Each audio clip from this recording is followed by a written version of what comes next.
So the medical system has failed. This is going back to that point I made right at the start.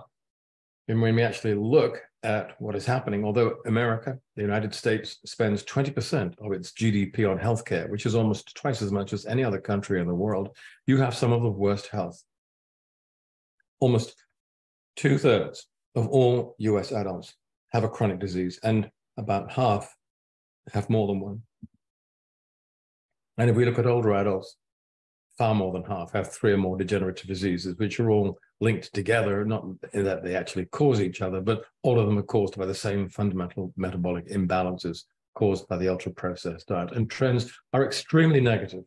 So, for example, in the United States, death rates from all major causes, and COVID really barely registers here. If you actually look at what's driving life expectancy downwards, sepsis, diabetic complications, and neurodegenerative disease are really important.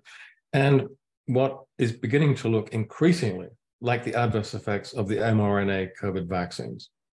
Life expectancy has fallen by 3 years since 2019, which is quite extraordinary.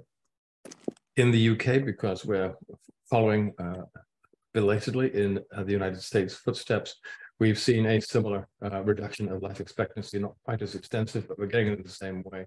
And we're expecting to see this happening in Germany, Ireland, Finland, Poland, and Australia fairly soon, because after the United States and the UK, those are the countries that are at the moment consuming the largest amounts of these ultra-processed foods.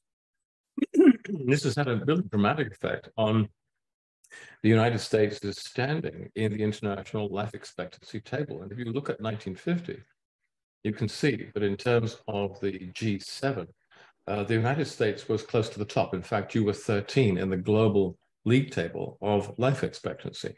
And look how precipitously the United States health standards have fallen. You are now 53rd in the international league table. America is becoming a progressively more unhealthy nation. How does that manifest itself in terms of the conditions that we as healthcare workers actually have to deal with? Overweight, obesity, type 2 diabetes, huge increase. And of course, in association with that, an enormous increase in the numbers of people with end-stage renal disease and non-alcohol related fatty liver disease, because these go very much hand in hand with metabolic syndrome and type 2 diabetes. If you look at current trends, they will be affecting, NAFLD will be affecting 50% of the North American and probably the global population as early as 2040. I may have got a graph in here to show you that. Hypertension now affects the majority of United States adults. And I won't talk about the cataracts. Oh, here's the graph.